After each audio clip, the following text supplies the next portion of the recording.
Light గా గాయాలైన వారికి 25 లక్షలు ఇస్తున్నాం. దీంతోనే సరిపెట్టకుండా ఆ కుటుంబాలను ఏ విధంగా ఆదుకోవాలి. ఇప్పుడు 17 కుటుంబాలు పూర్తిగా నష్టపోయారు. పిల్లలు ఉన్నారు. ఎవరైతే జీవనోపాధి కలిగిస్తున్నారో వాళ్ళు చనిపోయిన తర్వాత చాలా బాధల్లో ఉన్నారు. వాళ్ళందరినీ కూడా నేను ఏ విధంగా ప్రభుత్వం కూడా సహాయం చేయగలుగుతాం ఆలోచిస్తున్నా. అన్ని విధాలు ఆదుకుంటాం.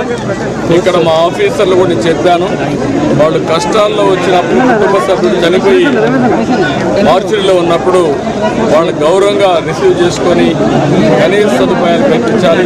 అది కూడా కల్పించమని చెప్పాను.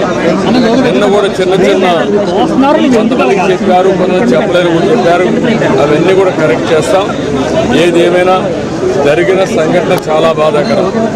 నేను ముందు ఫ్యాక్టరీకి పోకుండా ఇక్కడికి వచ్చానంటే ముందు బాధితులను పరామర్శించి ప్రాణాలకు ఇవ్వాలి, తర్వాతనే ఫ్యాక్టరీకి వాస్తవాలు చూస్తాను. సేఫ్టీ ఆడిట్ ఉండాలి, ఇవన్నీ కూడా పకడ్బందీగా ఉండాలి. ఇలాంటి సంఘటనలు పునరావృతం కాకుండా ఏమేం చేయాలో అన్ని చర్యలు తీసుకుంటారు. మార్చికి కుటుంబ సభ్యులను అనుమతించట్లేదు ఆవేదన వ్యక్తం చేస్తున్నారు. మార్చిలోకి అభ్యర్థించట్లేదు.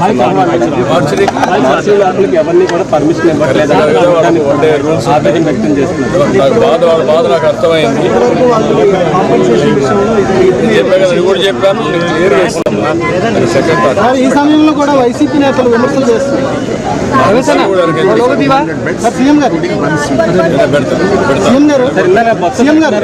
ఈ సమయంలో కూడా నేతలు విమర్శలు చేస్తున్నారు ప్రభుత్వం పైన.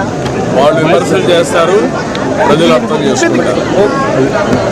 ఇలాంటి తప్పుడు పనులు చేసి మళ్ళా విమర్శించడం అనేది చేతకాంతనం. మీరే బాధ్యత. నేను వచ్చి 60 రోజులు చేతగాని అసమర్థ వల్ల వ్యవస్థ కూలిపోయిందని జరుగుతుంది. అది గుర్తుపెట్టుకోవాల్సిన అవసరం.